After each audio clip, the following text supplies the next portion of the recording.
if you have the privilege of owning your time, which I would argue more people have the privilege of this, they have just brainwashed themselves that they don't own their calendar.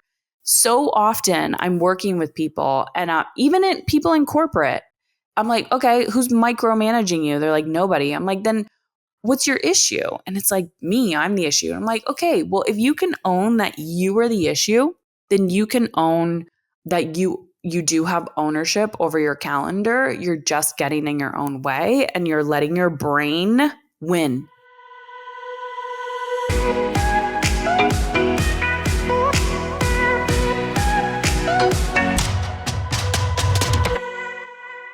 All right, we are diving into a life update today.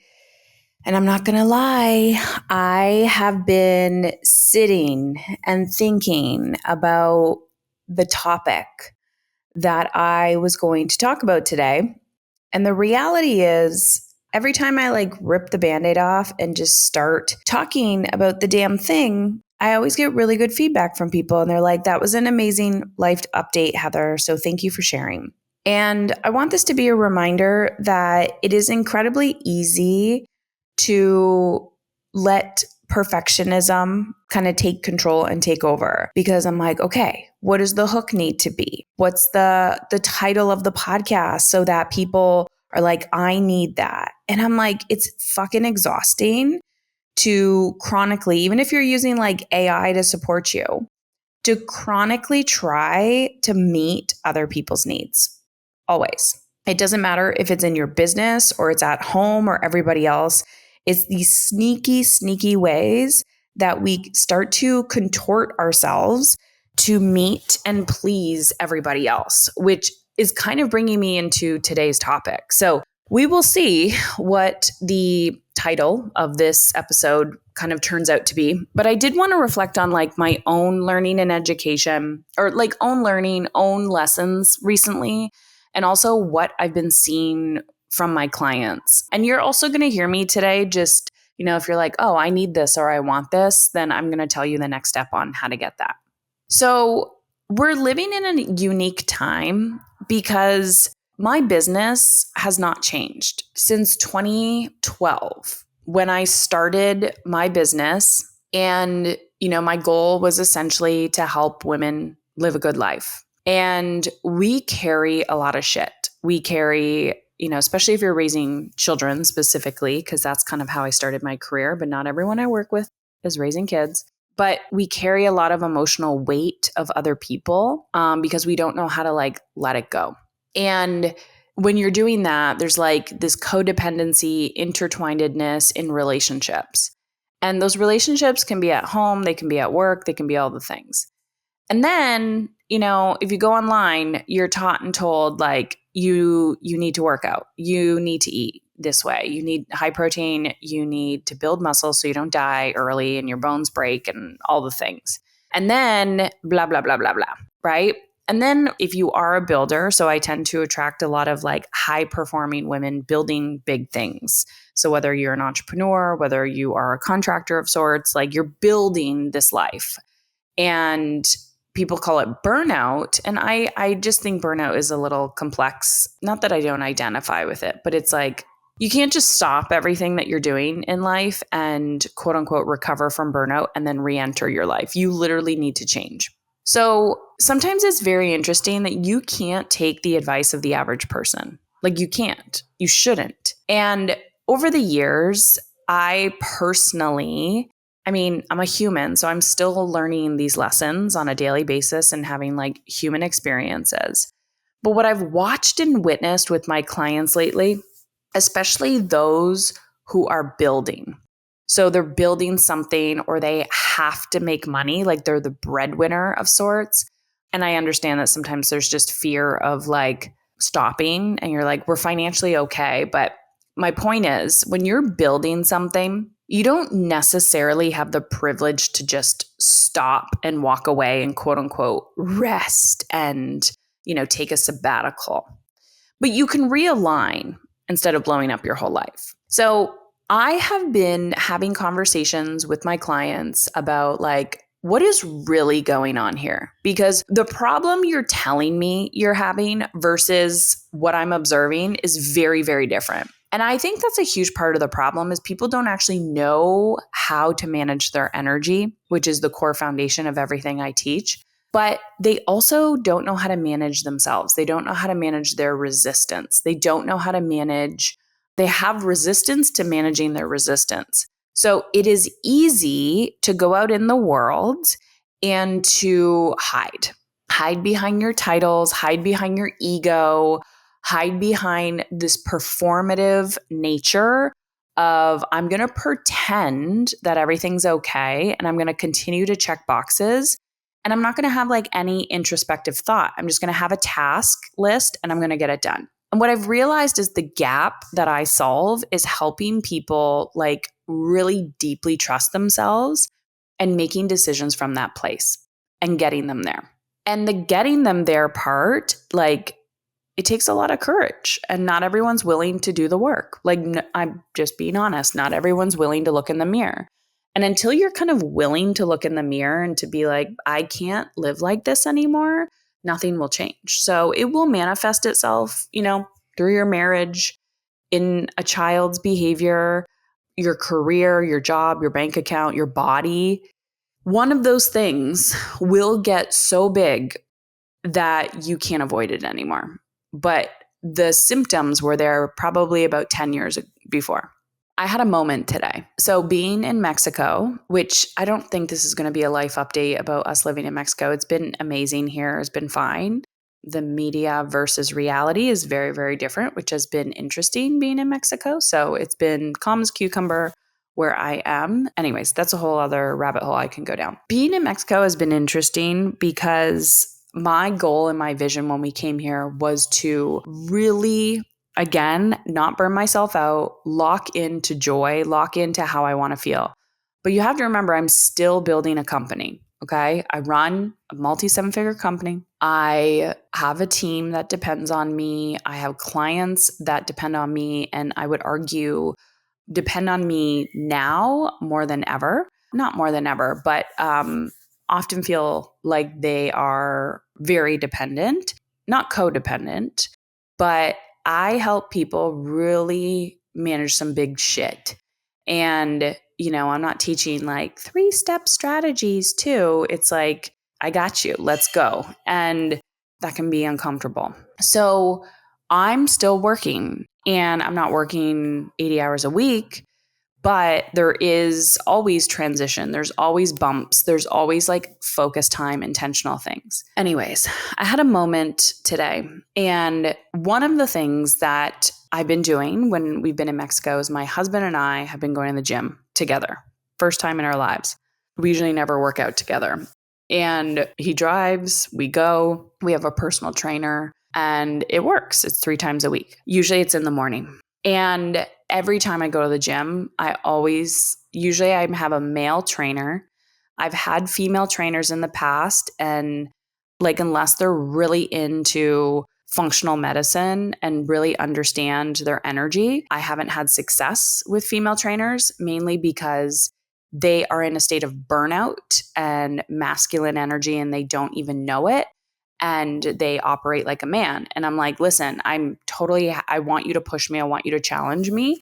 But like, you are like living on adrenaline and that is not going to support my nervous system. So I have had to take ownership for my nervous system. I've had to take ownership for how I want to feel, which is my responsibility, nobody else's responsibility. That requires a lot of discernment. That also requires a lot of intentional effort. It requires boundaries. It requires speaking my truth.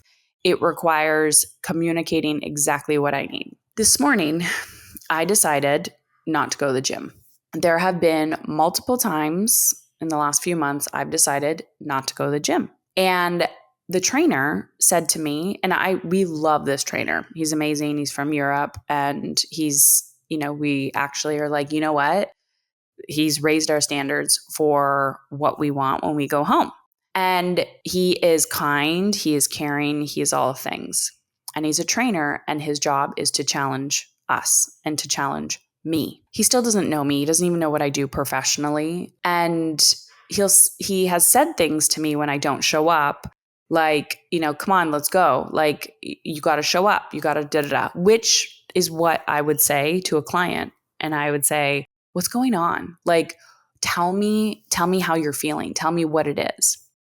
So today, when I decided to not go, I said, number one, my sleep was not great. I've looked at my calendar and I've had like a busier week, like a full week. And the interesting part about that is I've experienced the contrast, right? So I know my capacity of like when I have too many meetings or too much shit on my plate, what that will do to my energy level. And I could feel it. So traditionally, we are conditioned that when you're working, it's 9 to 5, right? You wake up and you are just being of service to every single person. And then you go to bed exhausted. And you may put an exercise on your calendar and call that self-care, which I call bullshit on that. And then you're like, that's me time. And then nothing else is actually you time. So your whole day has nothing to do with you. Your whole day is being of service to everybody but yourself. And then you wonder why you feel dead inside. So I don't live that lifestyle. I put my soul on the calendar. So I have discernment because I have built up the skill and the muscle to listen to myself and to know what feels good, what doesn't feel good. But for whatever reason in this season of my life, there's like this new level of discernment, this new level of agency that I need to take on because I can feel a transition happening. And the transition is like deeply owning a season or a phase or capacity or whatever it is. So we have some transitional things happening in the company, which is requiring my focus. And it probably will be like a 60-day thing. If I actually focus and I get in and out and move on with my life, it will probably buy back a lot of my time and energy. So I didn't go. And I was reflecting on this because I was experiencing probably guilt or shame. And I was saying to myself, I feel like a failure. I feel like I'm failing because I have been so consistently inconsistent with working out since 2020. So we're headed on year 6 that it has become a part of my identity now that if I don't do it, I'm like, I need to start working out. Like I need to move my body. My body will say that to me now. Where before I didn't do it, it felt like such a big mountain to climb. So it is a part of my identity now. And I deeply trust that, so I sat with it this morning and I'm like, I don't want to work out at 6 o'clock in the morning every day. Some days, sure. But it's not that I don't have the capacity. It's that if I do that, I won't have the capacity to get shit done that is needle moving action. And in the past, I have prioritized my health over everything else because my health is my number one priority. I mean, I have no desire to get stage 4 cancer again. And the older I get, the more I think my energy and attention needs to be on being proactive, not reactive. And so the older you get, the more your body's like, fuck you, right? So I am like meticulous with my health. Like I really try to focus on quality sleep. And I know there's always room for improvement. Even when I look at myself, I'd probably give myself like a 7 out of 10, sometimes what I feel is a 6 out of 10. But I think even that score is coming from a place of perfectionism. So I sat with it and I was like, okay, wouldn't it be nice if? And that's, I go back to my wouldn't it be nice list and I go in this moment today, pen and paper in a journal, what is this? Wouldn't it be nice if? And I was like, wouldn't it be nice if I could go to the gym? And I enjoy having a trainer. That's what works for me. I need the accountability. I need the challenge. And I like that it buys back mental decision fatigue. It just works for me. And I used to, again, feel like I was failing because I had help there because other people are like, just go, just do it, just put in the reps. And I was like, fuck you. Not that I can't, I won't. There's maybe too much on my plate in other areas that I know myself enough that this is the support that I need. And if I'm going to invest, this is where I'm going to invest. Anyways, I'm like, you know what? I'm in a season. I've always pushed against this. And I'm in a season where I enjoy having a slower morning. I enjoy, if the kids get up, my kids are teenagers, I'm like, hey, how are you? Da, da, da. But like the first few hours of my morning, if I want to work or write, I'll do that in the morning. And then I'll go to the gym around, let's say, 9 or 10 a.m. And the challenge with that is like 9 or 10 a.m. starts to become the time where you're having meetings or you are getting into workflow or whatever. But that is fucking time flexibility. If you have the privilege of owning your time, which I would argue more people have the privilege of this, they have just brainwashed themselves that they don't own their calendar. So often I'm working with people and people in corporate, I'm like, okay, who's micromanaging you? They're like, nobody. I'm like, then what's your issue? And it's like, me, I'm the issue. And I'm like, okay, well, if you can own that you are the issue, then you can own that you do have ownership over your calendar. You're just getting in your own way and you're letting your brain win. So I'm like, you know what season am I in? Even if it's like for 4 weeks, 6 weeks, 8 weeks, like, what do I want my calendar to look like for the next 2 months? Like, seriously, month to month. Like, what do I want my fucking calendar to look like? Not because I need to go to the gym with my husband, not because think I'm going to be an inconvenience. Like, what the fuck do I want? Here's the interesting part. I'm observing my own behavior, and you have to accept reality. Reality is 1 out of 3 days, I actually feel like I have the capacity to go to the gym. What I mean by that is I will get up early and go to the gym. But if I am back to back to back to back to back that day, I can't get up and go to the gym. Because if I do, I will burn out, like maybe not the next day, but 3 days later. Like I burn out like a freaking candle. I am such a sensitive little flower. Everyone thinks I'm this beast and, I have all this energy, and I do have a lot of energy when I protect it. But if I don't protect my energy, I will be energetically broke and in debt. Okay. So I don't want energetic debt. I don't want emotional debt. I want aliveness. And sometimes saying no to the thing that everyone on the internet will tell you to do is the thing that is going to help you feel alive. And I guess today I'm sharing all of this with you to tell you, like, number one, people who teach whatever the hell they're teaching also are students of their work. And I just refuse to let myself get into a survival or crisis state. I will challenge myself and sprint and lean in, but I am not going to burn myself out for ego and pride. I just won't do it.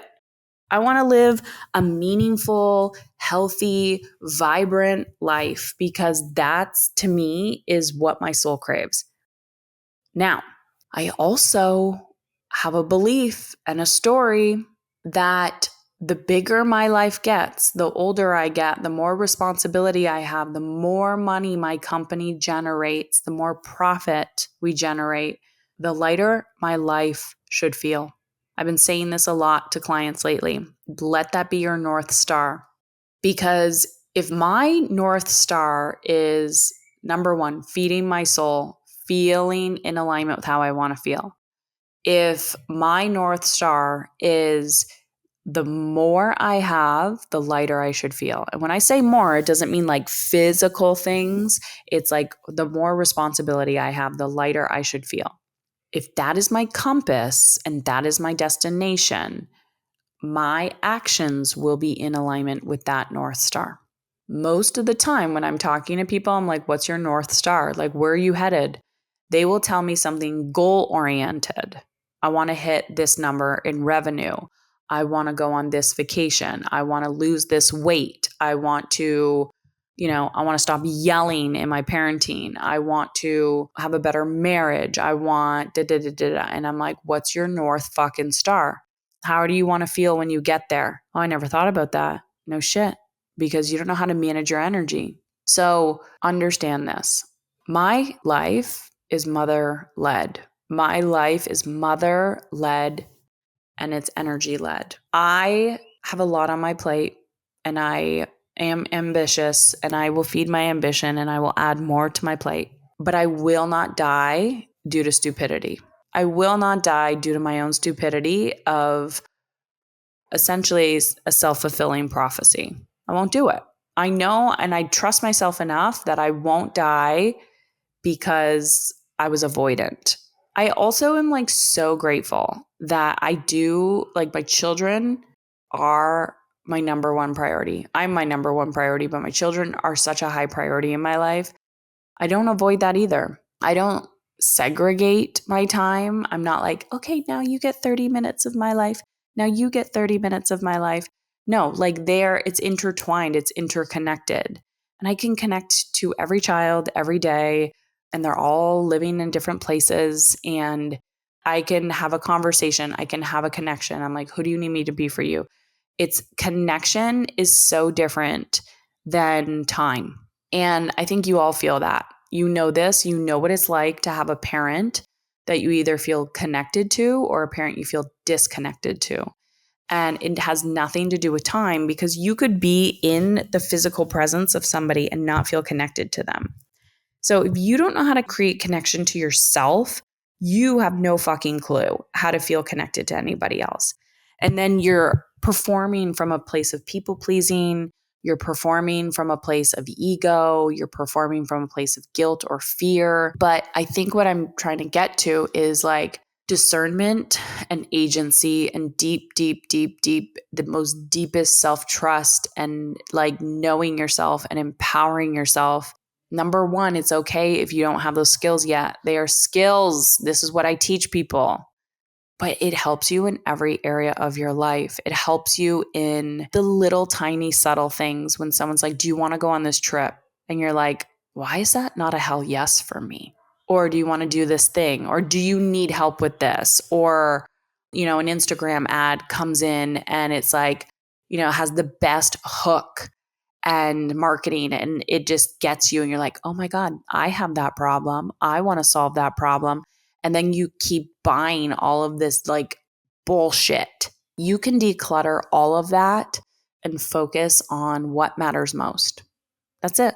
And I was really proud of myself this morning because I was like, what's really going on here about this, the gym situation?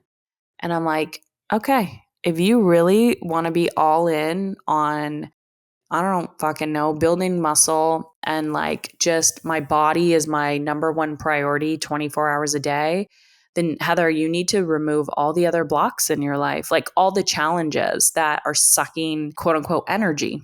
And it's like focus on the one thing that is like in your face. So when people come to me, they're like, I want to do this. I want to do this. I want to do this. I want to do this. I'm like, wow, you're exhausting me. And I'm like, okay, let's get clear on the one thing. The one thing that if you solve that problem, you feel like all the puzzle pieces would fall into place. Even if, you solve the one thing and then you're like, oh shit, there's more to solve. But like the one thing that keeps you up at night. And for some people, that's their parenting. They're really struggling with their children's behavior. They don't understand it. They're like, my kid keeps me up at night. For others, it's their marriage. For others, it's cash flow in their business or lead generation. For others, it's a team member sucking the life out of them. For others, it's themselves. They're like, I need to manage my shit. So I want you to focus on the one thing, create discernment around it, and get a plan of action. And if you don't know how to do that, ask for fucking help. Like, I don't know why you need to be a superhero. Like, I ask for help all the time. I'm like, I need help. I don't know how to solve this problem. I literally go in the DMs with friends and colleagues. I'm like, help me. How did you solve this problem? And if they're like, I don't know, I'm having the exact same problem. I'm like, okay. And then I go next. And then I'm like, I'll come back when I figure out how to solve the problem to help you, or I'll, tell you what worked for me. But I'm like ruthless trying to solve my problems. And I've actually seen that with myself. I'm like, wow, I've developed the skill of like relentlessness of like, I will solve this fucking problem and I will find the right person to help me solve this problem. And I will show up, I will invest, I will do the work, and I'll be like, nope, next, didn't work. Or that gave me only 10% of the answer. So fucking invest, and like stop just absorbing free shit. Stop it. Stop it. Like stop telling yourself like this next podcast, this next book, this next free thing is going to solve my problem. I would much rather you listen to podcasts and books and stuff out of enjoyment, not like doing it from a place of like, I'm broken. I listen to podcasts because I'm curious. I don't want to feel, I want it to feel like leisure. I don't want it to feel heavy. So pay attention to all that shit and invest. Fucking invest. And you're not going to want to invest because you're going to be afraid you're not going to show up and do the work, which is the actual problem. The actual problem. That is the core root of the pattern that you need to break, which is I don't want to do this because I'm afraid if I do this, I'm going to fail because I'm not going to put in the work. And I'm like, yep. So let's look at it. And the only way to solve that problem is to literally do the thing. And you're like, okay, I literally showed up 10% of that investment. Great. What did you learn about yourself? Take that learning and bring it to your next investment. Take that learning, bring it to your next investment. Keep going, keep going, keep going. People say to me all the time, I'm not doing all the modules. I'm not doing this. I'm not doing that. I said, I don't actually think you should do the modules. I said, use me, use your mentor, like show up to the live calls. Like, you're not here to acquire more information. You are here to do the fucking work. So I'm sending you love. I'm 40 now, by the way. So buckle up. That might be surprising to some of you that I'm only 40, but buckle up. I came into this world a million years old. I'm like, I'm only 40. I feel older wisdom wise, but my goal is for my body to feel lighter and lighter and lighter. And I just want to age like a fine wine. I want to be that expensive bottle of wine, top shelf. That's like, I don't even drink wine because I don't really drink, but so I know nothing about wine. But my point is age like a fine fucking wine so that when people experience you, they're like, shit, man, that is memorable. That was not the cheap rosé shit that you were buying at Trader Joe's. Okay. That is like the good shit that all you need is one little sip and it's like, oh, that was fucking memorable. Be like that. Stop buying cheap shit. Stop hanging around cheap people. Stop pretending your value is like on the discount shelf at the dollar store. That's it. I love you to pieces. If you want clarity, if you're like, I need Heather in my life, we only have 2 offers right now. You either work with me one-on-one in my one-on-one container, so you get one-on-one access to me. We give you a mentor, like you're really supported. And we also give you the tools and education. And then we also have our energetic time management accelerator. So that's 3 months. It's a great place to start. I would just honestly recommend you can go to Heather Chauvin, CHAUVIN.com/time, TIME. That's the accelerator. In the FAQ section, it says like want more support, like you want me one-on-one, like you want me looking at your strategy, you want me like meticulously looking at everything, helping you, holding your hand, like having like Monday to Friday coaching access to me as you're implementing. Then just check out the FAQ section. It will say like want, one-on-one support, and it'll bring you to a different page and you can apply. So be you. Don't be so fucking hard on yourself. Don't be cheap. Maybe upgrade. Stop being over there being like, oh, the world. You are your world. And fuck me, the world needs more conscious women. That's all I got to say about that. So I love you. Make a decision from a place of alignment, and for crying out loud, hold a goddamn boundary.